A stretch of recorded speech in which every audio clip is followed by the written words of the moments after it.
नमस्कार मित्रों, जितेंद्र कुमार पांडे, सहायक जिला शासकीय अधिवक्ता कानपुर नगर। मैं आज आपको माननीय सर्वोच्च न्यायालय के जस्टिस BR गवई और जस्टिस KV विश्वनाथन ने रिट पिटीशन संख्या 149/24 जो Girish Gandhi versus state of Uttar Pradesh आदि, ये पिटीशन गिरीश ने अनुच्छेद 32 संविधान के अनुच्छेद 32 के तहत दाखिल किया। इसमें घटना इस प्रकार है कि गिरीश के विरुद्ध जो विपक्षी संख्या 2 था वो white blue retail private company में कार्यरत था। ये कोई ग्रोसरी शॉप में इसका सामान को ले जाकर बेचता था। इसके विरुद्ध भारत के 6-7 राज्यों में 13 मुकदमे पंजीकृत हुए। उत्तर प्रदेश के मथुरा, झांसी, लखनऊ, सिद्धार्थनगर, गोरखपुर, गुड़गांव, जालंधर, राजस्थान, ऐसे केरल, ऐसे कई राज्यों में इसके विरुद्ध मुकदमा कंपनी ने पंजीकृत कराया। FIR 420, 406, 506 IPC में दर्ज हुई। गिरीश ने उत्तर प्रदेश के लखनऊ के कुछ मुकदमों में जमानत करा ली। जमानत मनपत्र दाखिल करने के लिए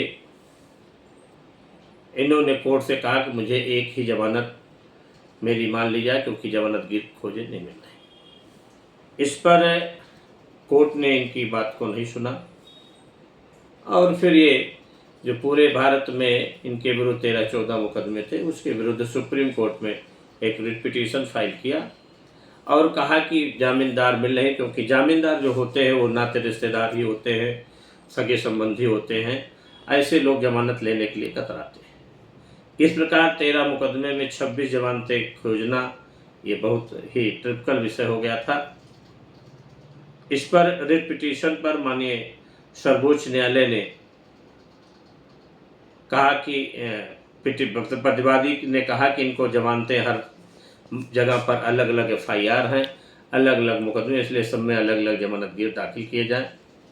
सुप्रीम कोर्ट ने इस पर बड़ा अनुच्छेद 21 के तहत ये माना कि ये फंडामेंटल राइट का उल्लंघन है और ऑक्सफोर्ड की डिक्शनरी में जो जमानत की परिभाषा माननीय सर्वोच्च न्यायालय ने अपने जजमेंट में बताया है उसमें कहा है कि किसी व्यक्ति की जमानत का जो अर्थ ऑक्सफोर्ड की डिक्शनरी में दिया गया है उसका मतलब है, उन्होंने कहा कि जमानत का अर्थ होता है ऐसा व्यक्ति जो दूसरे के दायित्व को अपने पास लेता है या दायित्व की जिम्मेदारी लेता है, ये जमानत का अर्थ है।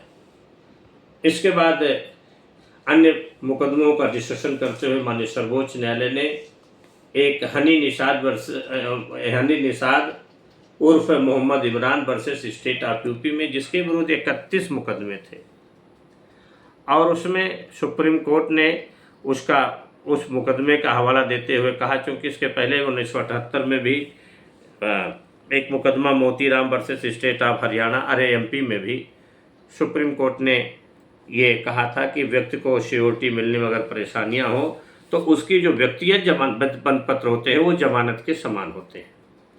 इस प्रकार माननीय सर्वोच्च न्यायालय ने जो हनी निषाद उर्फ मोहम्मद इमरान के मामले को सुपरा मानते हुए ये कहा कि पिटिशनर अपनी 2 श्योरिटी जो इसने मुकदमे का विवरण दिया है उसमें 2 श्योरिटी 30,000 रुपये की और 20-20 हज़ार रुपये के बांड को लगा दे और वही बांड हर जगह इसके जो श्योरिटी होगी वो श्योरिटी मान्य होगी।